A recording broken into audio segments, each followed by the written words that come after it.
So shall we begin? Yeah, we should probably start. begin. Okay, Okay. let's jump in. Yeah. So thanks, Nikhil, for being here. Thank you. Thank you for having us. I guess we're gonna talk about a few of your projects. So do you want to start? Sure. Just stop me when you want to jump stop in with me. Anybody can questions. stop me when they want to stop me. I mean, we're a few of us, so I feel like Yeah. it's like a kind of little living room chat. Yeah. You know. And maybe if anyone else has questions that they want to jump in with. and I think we can just keep it really free flowing so that whenever anybody wants to say anything, it's just sort of just we don't even need to pass mics around, right? We could just talk to each other. But I thought that it would be interesting for you to run you and our friends here in Paris through a couple of projects, and at least a couple of very poignant projects that have really shaped the way in which I've thought about my practice in the past, I would say 6 years. And what I've taken away from them is something that I'm still kind of intoxicated by. So one of them is a project that I did for a massive art festival that is considered to have an immense amount of prestige, which is Documenta. And I still remember getting the call from my gallery on a very bad phone connection saying, and I was like, what? He said, and I was like, what? He says, Documenta, you idiot. And I was like, oh my God, I couldn't believe that I had been invited to this exhibition. And also an exhibition of this scale, I guess also what it does is it sort of validates your practice from a very political place, and sort of you start to understand the politicking that sits under the veneer of your visual kind of your relationship with making images, that it isn't something that is just around your manifestation of beauty, but it's also there's underneath that there's something extremely political. So in 2017, as I was invited by Natasha Jinwala, who's doing Sharjah Biennale now, but also was a curator at Documenta working with Adam Shimczyk, an amazing curator.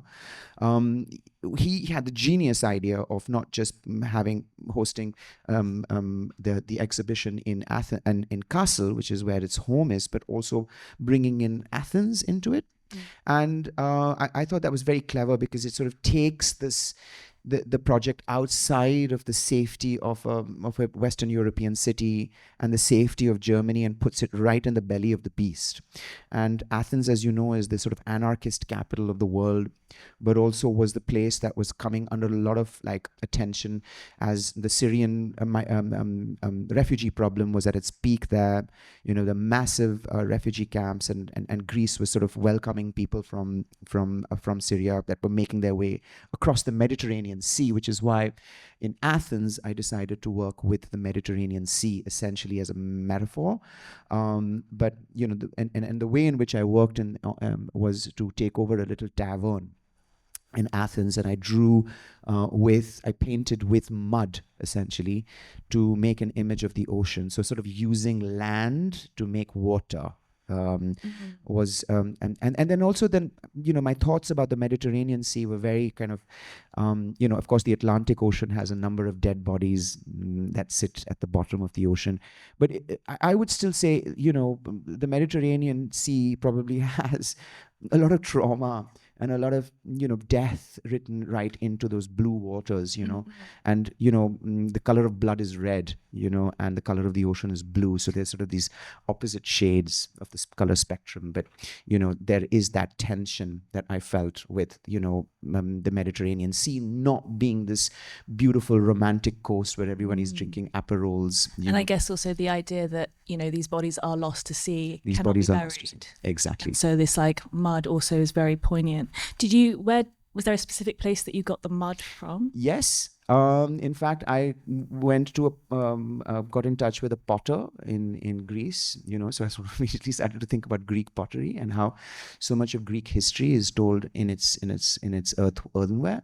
So a lot of the clay is from Greece and from river clay that's used for making pots. And I used that clay, sort of wet it into a slip, and kind of really kind of used my hands to sort of lay that mud on and create this illusion of the endless ocean with no land in sight. You know, it's just thinking about the predicament of of a refugee sort of making their way towards sort of not just hope but just life. So yeah, it's very, I think that you said it really well, like, you know, underneath that veneer, underneath the ocean is this sort of the mud sort of also becomes this reference to burial, which was troubling, but also it was charging me. But the idea was to connect Athens and Kassel with a road trip. And essentially, after the Athens performance, I got onto the road in a van that was sponsored by Volkswagen, and put all my material, which was a tent, essentially a 6 meter wide circular marquee style, what also imitated like kind of like a circus tent. And it was it was a soft space, you know, it was a space that took on many meanings.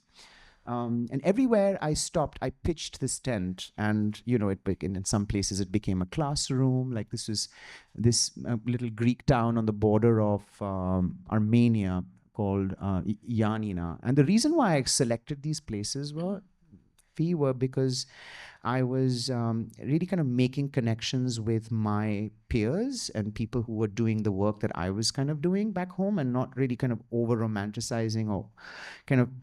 It's not possible to imagine what it would feel like to be a refugee landing in Greece with nothing but the shoes on your feet, making your way towards Germany. I wanted to think about that, but I didn't want to. I wanted to echo that, but I didn't want to draw too much attention to that, because there is a way in which we assume that to give agency, one has to be, kind of addressing the political issue and take it on by its horns. I felt that I needed to connect with what I was interested in, and I was really interested in art schools, artist-run spaces, independent art festivals, performance programs, dance schools.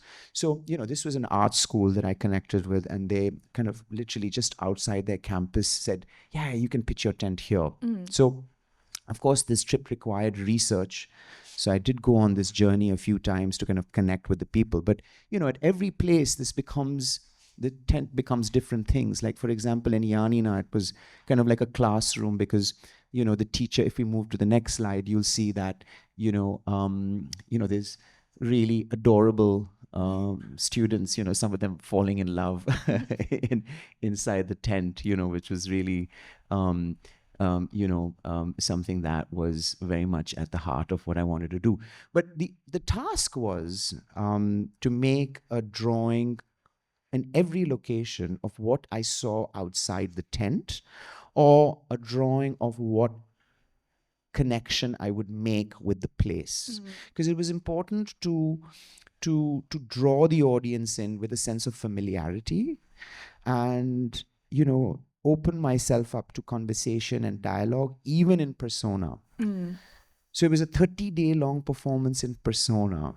But some of these were quite remote places that you picked, right? So how did you get an audience to come in? Like, how did you connect with a local community? You know, in some places you realize that, okay, connecting with people is one kind of connection, but then communing with ghosts is another way to connect with people and their past. And then I think we all need to connect more with nature, you know, and in some places, like, for example, in Sarino is an abandoned village in Bulgaria. As we made our way over the Rhodope Mountains, we reached this place which was absolutely empty. But, you know, the architecture still stood, you know, buildings still stood the test of time, and they were there to tell us stories, you know, that didn't need people. But it was important to document them. I think like I remember we talking about this project a little while ago, and you said that this object also becomes an archive. Yeah.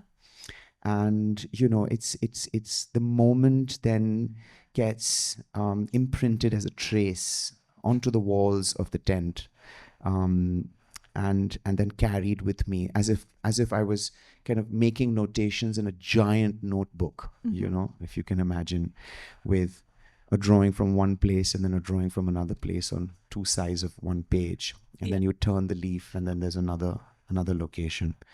So while it was important for me to connect, it was not always important for me to connect with people in the moment. And I think that's something to be said about how my relationship with performance has not always been about the spectacle, but it's also been about this experience of going through something, going through time and space, and letting that kind of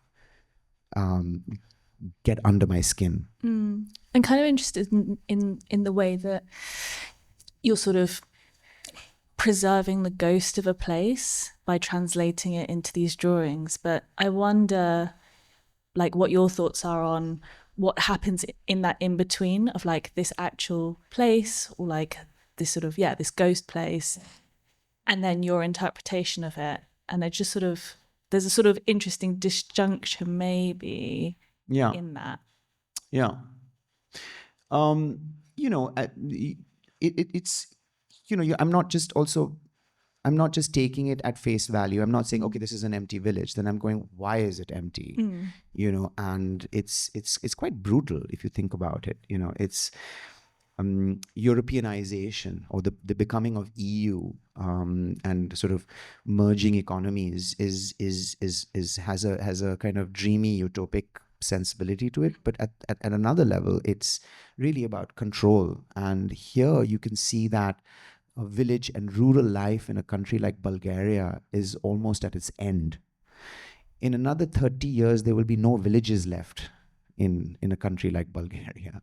This is because of land reforms, agricultural reforms, that it just becomes impossible for people to sustain their lives in a village. So they have one of two options. Either you move to the city or you leave the country. So it's really heartbreaking, actually, to drive through a country like Bulgaria. It's probably one of the most beautiful countries I've ever seen. It's also what Europe perhaps used to be like. It's this sort of old Europe in a way, with broken agricultural machines and derelict towns and, sort of, sort of, not, I don't want to say happy people, but sort of people who are always ready to welcome you, because, you're not many. You're very few and far between. So I did really feel for the emptiness, of this place, and that, I guess, I wanted to fill it for just a moment. And so that was I guess, an answer to your question. Of course, we stopped in the cities like Sofia, and over here I connected with Ivanov. So, in a way, it's an interesting position to be put in, because you're a guest, but when you set your tent up and you set up your little domestic space and your little studio, you become also a host. So you're kind of sandwiched in between being a host and a guest. So, and it's, I often think about, perhaps, maybe, what would it have been to be a nomad? Like, constantly shifting your landscape and your frame of reference. And how do you find stability in that? Like, how do you find stability as always being a foreigner, And I guess I found that some sense of an answer, because as soon as the tent was set up, I would find myself putting all the things in exactly the same place, right? So that habits. Yeah, exactly. So there's that art life kind of threshold that is very thin with my practice, but it's, at some point, it's really about creating the warmth of familiarity, and feeling like you own that. So for just that moment, as that tent goes up for those 2 days that I'm making this drawing, I really felt like I transcended real estate. It's also a really interesting sort of not tension, but a combination of an expansion of this sort of private, domestic almost space that you're making, and you're like inviting people into it, which I think is kind of run throughout your work, is this sort of expansion of or breaking down those barriers, and it's sort of in the soft curtains as well of the tent. Yeah, yeah, and it works differently, I guess. You know, a project like this was, you know, sort of like, even if you're talking about how does an artist relate to something as institutional as Documenta, you know, something that's as colossal as an organization like that, is to break those walls, you know, of the institution, and, you know, step out of the comfort of the white cube as an artist, and sort of put yourself in this really kind of raw, vulnerable position and situation where, you know, it becomes important then to, as a performer, to not just use the theatrical fourth wall, you know, but even break that fourth wall and sort of welcome people in and engage in conversations. And, you know, and I'd find people coming in with gifts, you know, like a bottle of wine, 2 liters of olive oil, you know, a kilo of sheep's cheese, you know, and you know, we found ourselves kind of then opening that wine and drinking with them or eating together and, you know, having that conversation, and me also drawing at the same time. And we were a crew, so, you know, even if there was no one ever in the tent, it was us. So, you know, we were my wife Madhavi, who was, you know, really there to experience this with me, but also to kind of really co-host this with me. Stephen, the driver, and also line producer, Michelangelo Corsaro, the curator, one of the curators of Documenta, Sophie Winquist, the photographer and videographer, Nike Redding, the editor, who was editing on the go, as the film needed to be ready before we arrived in Castle. So it was this, you know, it was a bit of this really like production crew that and for this performance, it was very necessary for me to communicate and welcome people and not alienate people as they walked in, which would be different in the next piece that we see. Yeah. And that is the whole kind of like Brechtian thing of breaking the fourth wall. Yes. And, you know, you have your whole crew with you. You are not just yourself, but like your whole crew are embodying this performance. Absolutely. Which is... Yeah, absolutely. And also inviting performance, like in Gorna Lipnica, which is another very kind of abandoned town in Bulgaria.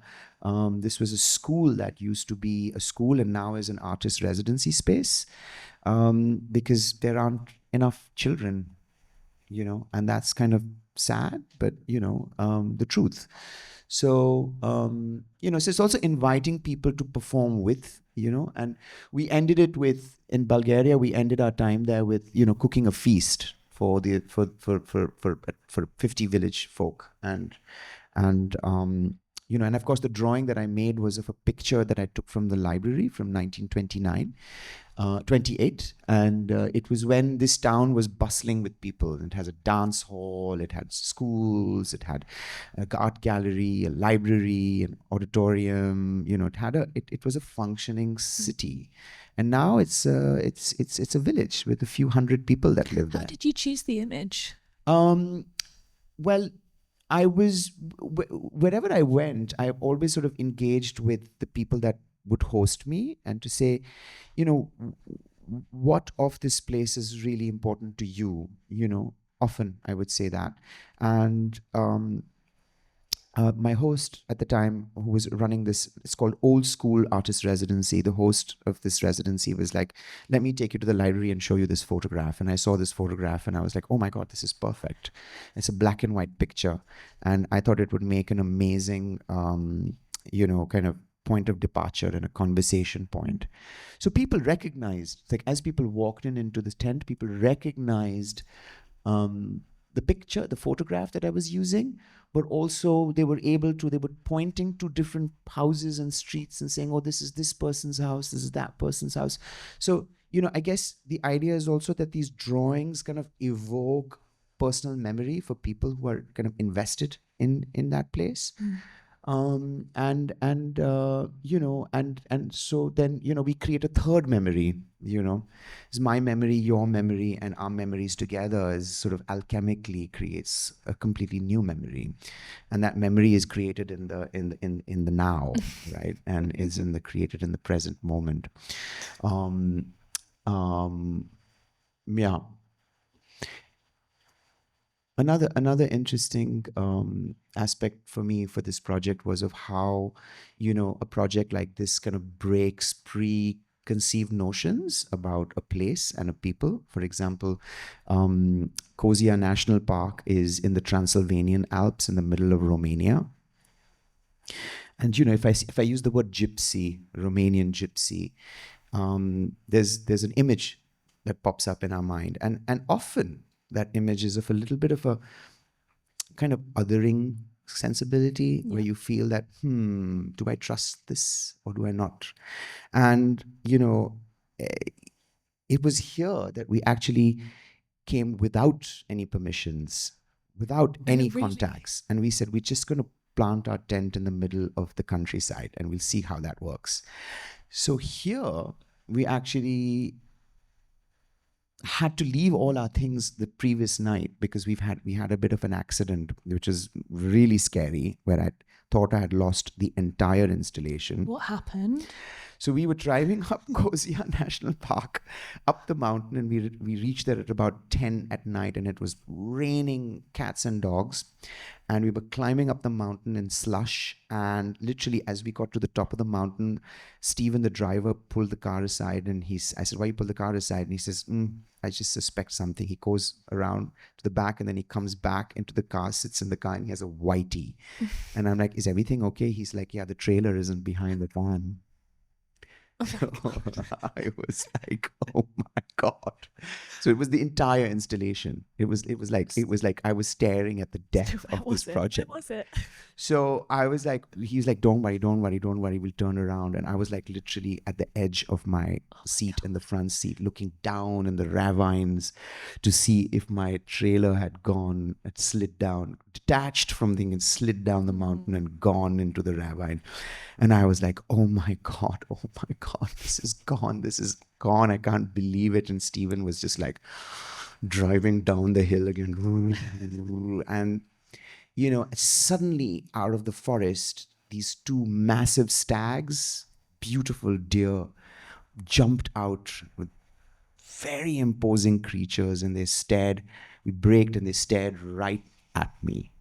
And I told Stephen, I said, we're going to find this trailer. Wow. We're going to find this trailer. And literally, like, at the bottom of the hill, the trailer was wedged onto one side of the mountain. You and had I was some like, spirit guides. I was like, spirits of the forest, There's somebody's watching out for you. Oh my God. It was really scary. Okay, so you pitched out. So we pitched out. So now we pitched out. And, it was the most trusting audience. We left all our things overnight under this tree.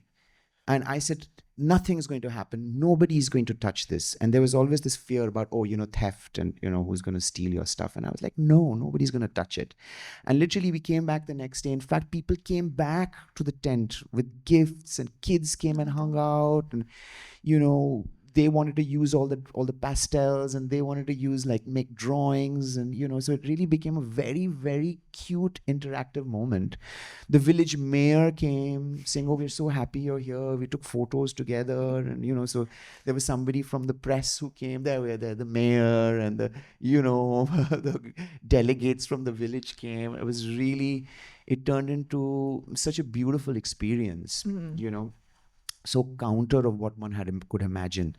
And then when we go to the next town, the complete opposite happens, right? When you go to a town like Budapest, which is where we were headed from here, there was a complete breakdown of trust because, one had assumed that I was collaborating with a dance school, everything would be amazing. We were going to do a choreography piece in the middle of this beautiful square. This was the square where the teacher and the principal of the dance school had grown up. There's the library at the back over there where he had learned how to read. He remembered his grandfather walking with him through this town square. So this was really his square. So he felt like it was really his. So he says, we're going to do it here. So I said, fine, let's do it here. But as soon as we started to put the tent up, the cops came and they said, where is the permission? He says, there is no permission. I've sent you a notification that I'm going to do. He says, no, you need a permission. He says, why do I need a permission? He says, no, you if you're doing something in public space, you need a permission. This is not public space. This is my space. Wow. I am the public of this space. And the cop said, no, nothing doing. He says, no, this is not cool. I've sent you a notification to say this is a friendship project between India and Hungary. He's my guest. We are dancers. If I want to dance in my square, I don't need to ask you. He basically said that if I have to ask permission of my wife to come home, means it's not my home. Like, this is my home. He says, he's trying to explain to the young man, the young cop. He's like, how old are you? And he's like, I'm whatever, 47. He says, I learned how to read in this library, Is that a space where sort of performances normally happen, or like public things? Yeah, but I realized also I was being provocative. I was bringing this really large, kind of very intrusive object, that, I realized that, with a smile and, hello, how are you? I try to kind of push my political agenda through that. And so I hope that people don't really catch on to it and I'm able to get away with saying what it is that I want to say. So I guess in that respect, it really did feel like I was really, pushing. Not aggressively, but poetically, and it wasn't taken very well. So this was the whole. So in a way, it also turned into a very interesting pedagogical experience for the students of this dance school because they were ready to dance with me. Yeah. And it turned into a moment where they realized that, art can be threatening. And art can be, is not welcome everywhere, And sort of like, ironically, in a sense, this whole thing becomes part of the performance as well. Yeah, it does. It does. It absolutely became part of the performance. And at the time, I wasn't feeling like I had lost something. And in a sense, I actually felt like I had gained something. I felt like, okay, this was not about getting what I want, This is about understanding the lay of the land, the lay of the landscape. What does it mean to draw a line through it? Is that it was never going to always be without a break, And also this sort of exposes that idea of the veneer, right? Yeah. Of like, it literally is like, here's a veneer, here's a beautiful town. Yeah. This is a public space. Yeah. But actually you can't use it. Yeah. And so like that actually is part of your work because exactly. And it became part of my work in a sort of like effortless way. I couldn't have scripted this. Yeah. I couldn't have rehearsed this. So if we move on. Yeah, so essentially it ends up with me making a drawing of that square from my laptop, and everybody being in sort of yoga nidra pose, kind of in quiet meditation, using my pastels to draw clown faces, and really feel like connected to just being together and having gone through this really kind of heavy, sort of somewhere between a protest and an art experience. Yeah. Sturovo. So, Sturovo is right on the border of Hungary. Estragon is on one side of the river, which is in Hungary, and Sturovo is on the other side of the river in Slovakia.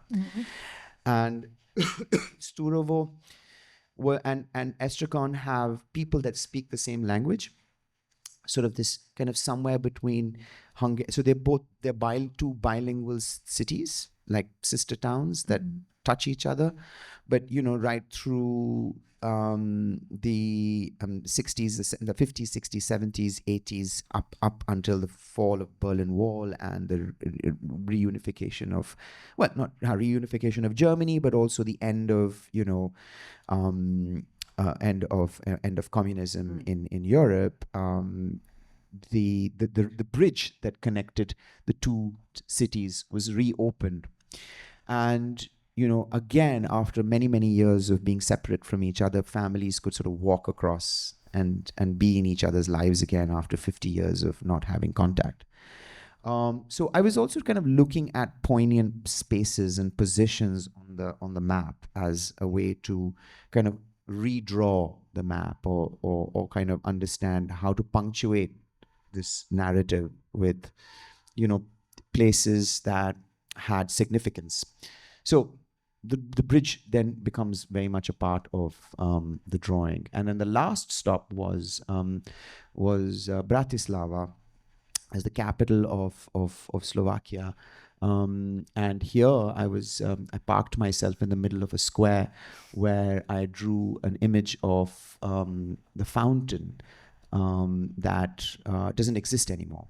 So it's like this very kind of brutalist lotus fountain. And I thought that was really kind of a way for me to hunker back on my own culture in relationship to the power of the lotus. But also, in a sense, the death of that power, right? In a sense that now that this square doesn't exist anymore, this fountain doesn't exist anymore, it still exists in the archive of this project. Yeah. And that's when it goes back to what you were saying earlier in our conversation, saying that, the archive becomes interesting to think about artistic practice as a way of archiving, Yeah. And I think also the fact that you're painting it in situ, you're in front of a space, it's like preserving almost that exact time as well with those pigments. And absolutely and that's what it does. It really wants to record that time. So it's not just place, but it's also time. Time plays a very important part.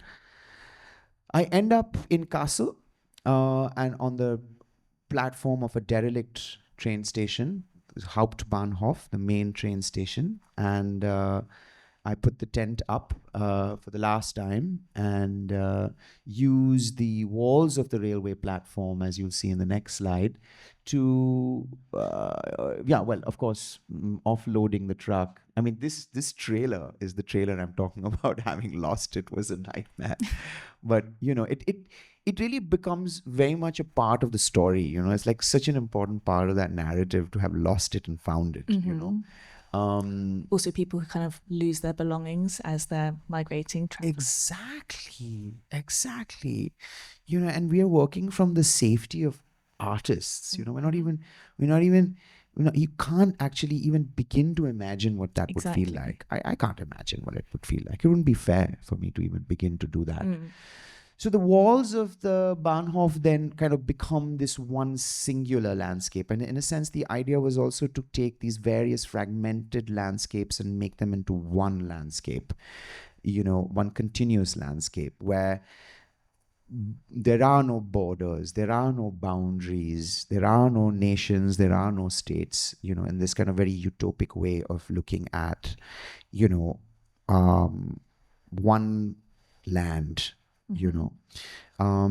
And also if you imagine a ghost train, as it would have pulled in onto this platform, or as a train rolls through the landscape, the window of the train is where you experience that landscape. So, this idea of the flickering landscape as you pass by it was something that also I wanted to imitate, like a kind of film strip, but also like a one continuous map, right, if you will. Which is, similar to an actual train journey through countries in Europe. You don't actually see like a line border, right? So like it sort of shows how constructed this whole thing is. Yeah. Now you have your iPhone in which your time zone jumps as you pick up the signal of that country. So, it's really, these lines are of course completely imagined, And then, of course, I draw the last line in Germany, the German line, the red line, the straight line, the ordered line, and of course also in a very sort of chilling way, imagine or reimagine our relationship to trains in Germany and what it did in history and how it mobilized millions of people in and out of concentration camps. Well, in concentration camps, not out. There was only one way.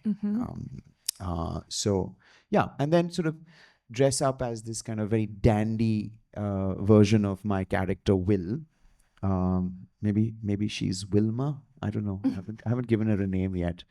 But then sort of sit there and wait for this, and wait endlessly for a train that never arrives. It's and the performance ends with essentially the railway platform plunging into darkness and light sort of, and the security guards closing the space, and that was the end of that performance.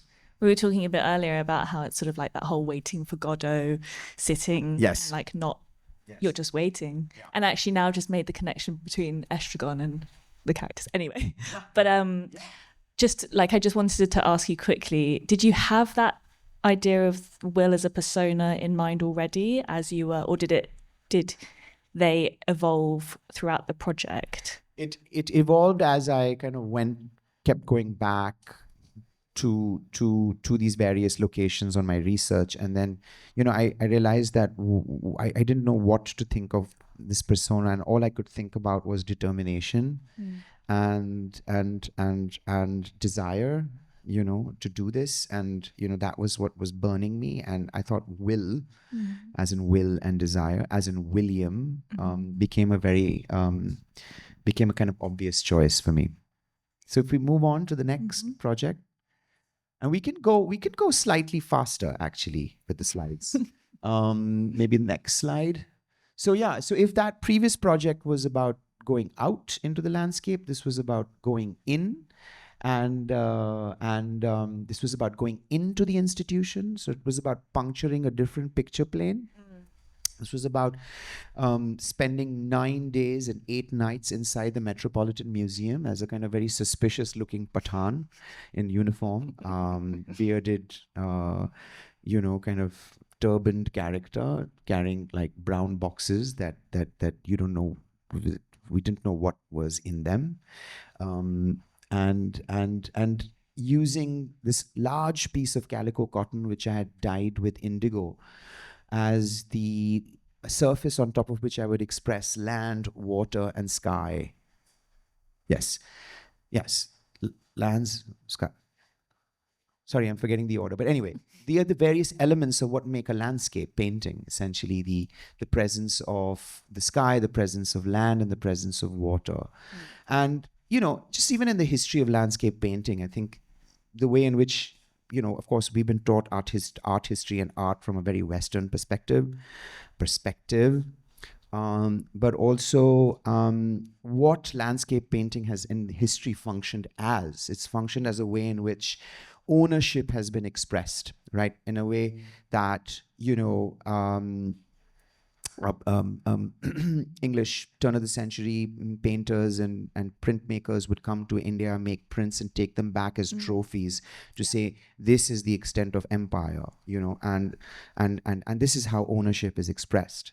So I was wondering, I'm kind of always thinking about how landscape painting is a way for me as an artist to take that back, to take that ownership back, and to say, no, I own this landscape. And it, in a way that's making real estate soft, and not feel like nation and state are something that are hard, and lines that are hard, but permeable, and canvas and cloth and all of this material that I work with really lends to that porosity, which I'm interested in. I'm wondering what it's like to create this project, which is so alive and living in basically what you could call a giant mausoleum.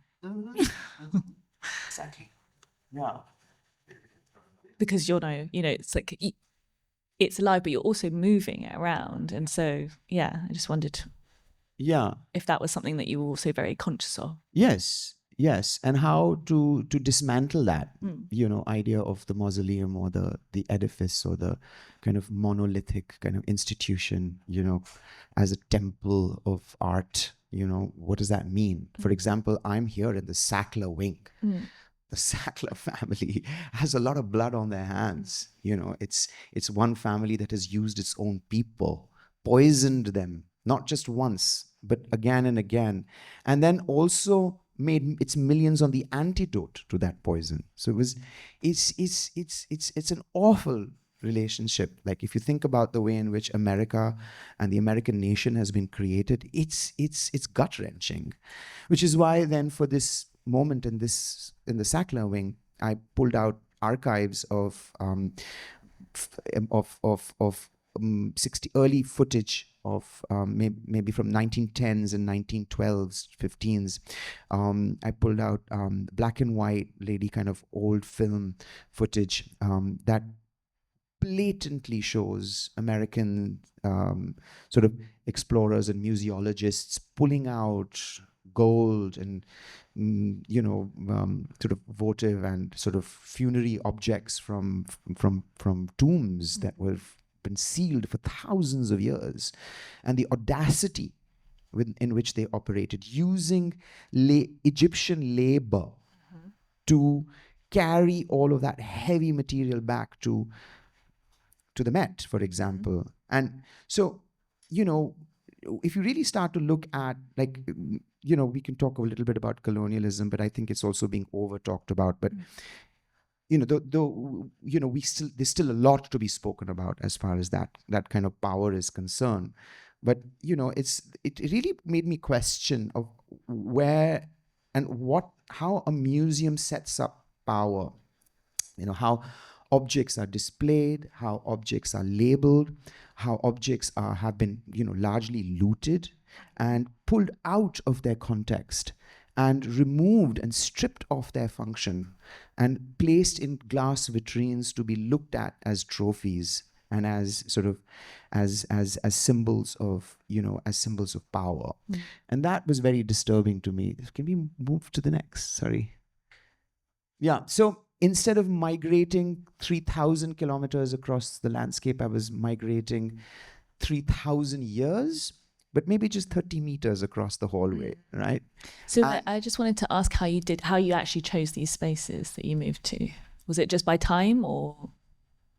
Well, what I was really excited about with the museum and looking at the Met was not just watching and looking at objects, but I was also really interested in seeing how people maneuvered their way through the museum. Like, what were the favorite spaces where people sat down and took a break? What were the favorite objects?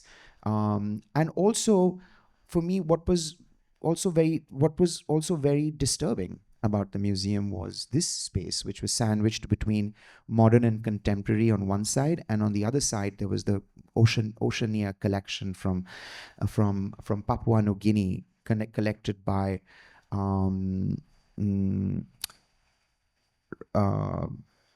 Robert Rockefeller, who died actually while collecting in Papua New Guinea. He was collecting objects from the Asmat tribe. So if you keep moving ahead, you'll see that I'm really kind of wanting to evoke this idea of wearing a mask, because I was really taken up by body masks and masks that were in the collection. And to me, the mask was really telling about how a museum knows how to strip the power of an object down completely. And for me, it was very disturbing to look at a mask without the breath of a human being, of a shaman or a storyteller behind it. And I kept imagining how this mask would have functioned for generations and centuries of storytelling and narration, of how many children must have seen the theater of this mask unfold and really become part of their story and become part of their body, So this is where I rendered land, in between sky and water. And this is where I kind of really, in a passageway, kind of like a homeless person, took on this persona of, something that one would associate with being very kind of tribal almost. Yeah, I think there's also the idea of like occupying space, taking up space, retaking that space that has, even behind the mask, there's a space there. Absolutely. I'm really excited that you're saying that, because there are these liminal spaces that one really doesn't really think, we don't really think about. And I'm gonna use that, actually. You can have that for free. Yeah. No, thanks for throwing light on that, because it is a space. The space behind the mask is actually a very important space. And we don't realize the power of that space, but it's a very powerful space that has stood the test of time. And here's what a museum does. It really renders that experience powerless. I mean, imagine, like, for example, I even imagined all of this amazing gold jewelry that was in their collection from Central America and South America, Inca and Mayan jewelries and costumes. And I was just imagining, like, somebody, like a laborer from Mexico, walking through the Met with his family, putting together, a very kind of tough life for themselves, and having to have gone through generations of oppression to be able to bring themselves to the Met, and then to see this very, very expensive object that actually belongs to their culture, behind a glass vitrine, and a security guard standing there watching them to see how they would touch the object, touch the glass, come too close to it, a buzzer would go bzzz, and they would have to step back from it. So all of this real kind of hierarchies and power structures become so apparent in what you would assume is a harmless display of objects, but actually is a very violent sort of narrative underneath that. And again, there's the veneer that comes up. This is a public museum, anyone can enter, but there will be some people who don't feel like they can, that they're able to access it. And there will also be, some people who will be profiled by security guards and watched more carefully. Absolutely. And my biggest license and ticket was wearing the Met badge that said artist on it, and that gave me license to do whatever I wanted. So it's also, the soft power of being an artist, I think, is very telling. I think is very empowering. And by the end of my time at the Met, I was chucking high fives with the security guards, and they were like, "Hey man, is everything good?" I was like, "Everything's fine." So do you become the museum? Yeah. And in a sense, that's what this performance I wanted to do was, I wanted to be the object that looks back at the audience, that returns the gaze of the audience. That it's not just you looking at me or you looking at it. It's looking at you too. And and that sort of tension is really where the power collapsed for me. Where the museum would get scared a little bit with the amount of dust, charcoal dust and pastel bits flying around everywhere, and you're like, oh. So and the museum is very aware of the fact that once the performance starts, it's out of their control, and so it was all about me maintaining that level of trust, with them, and then them knowing that there's nothing they can do to stop this performance once it started. And that really was, for me, this collapse of tension and that power. Yeah. And this is the last section of the building, which is the Layman Court, where there was an exhibition of Leonardo da Vinci that was happening just behind this wall. So I wanted to frame myself with the greatest sort of artist in art history, and be very sort of audacious and presumptuous to say, oh yeah, well then I am an artist too, and just because I don't come from Italy and from the Renaissance it's not. I mean, can one say that? Can we say that? Can I say that?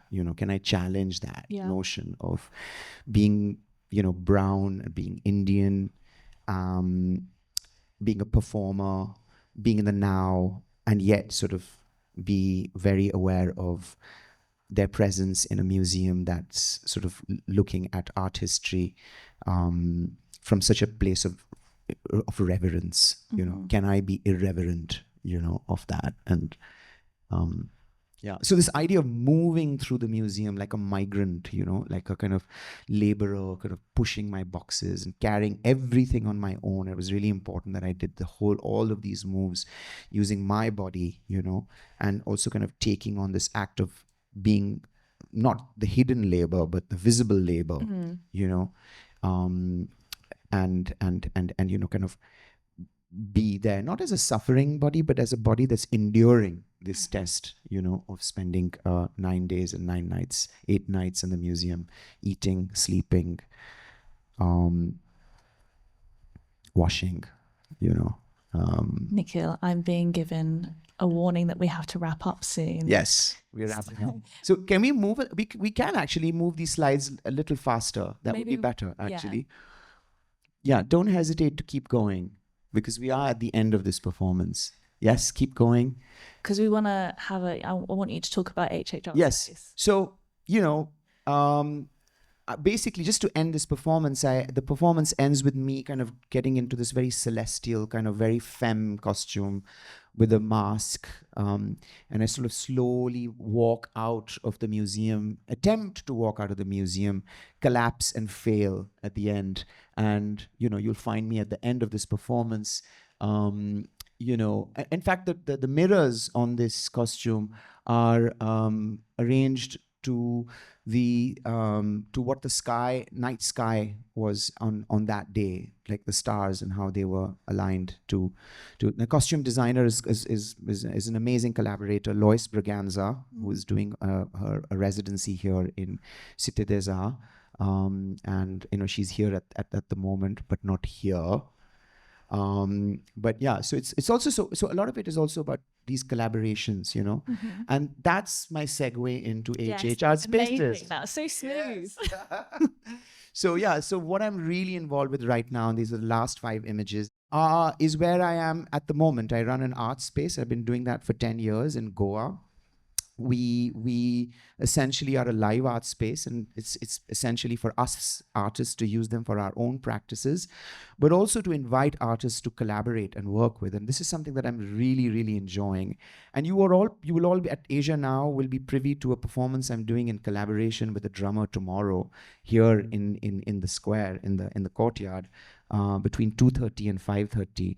And it sort of really reflects on my now, and my now is really about having a dialogue with artists in our divine spaces, in our parallel universes, where we are talking through and with disciplines. And in this case, I'm collaborating with a Kathakali dancer and a drummer, who was very ancient practice of, going back thousands of years. And how does one contemporize and realize the value of ancient traditions and ancient crafts and ancient languages, and how do you kind of talk to that language across, again, circumvent time and landscape, again, sort of break down distance, and again, sort of break down sort of how the powers that be, the colonial education and the English education that I have received through my life gets sort of dissolved and melts in that moment, where those languages, and in some cases erased, in some cases erased, and bloodied, and that's the last slide. Thanks. So yeah, HHR Spaces still exists. We're doing amazing projects. It's an artist residency space. It's a little gallery, a little cafe in the middle of a little village, sleepy little village market in Goa. And we have the best little artist residencies, and we have amazing open studio days that often end with a little DJ set and a party. So if you're ever in Goa, if you're ever in India, do look us up. It's a fully embodied practice. Fully embodied practice. Thanks, Nikhil. Thank you. Thank you very much.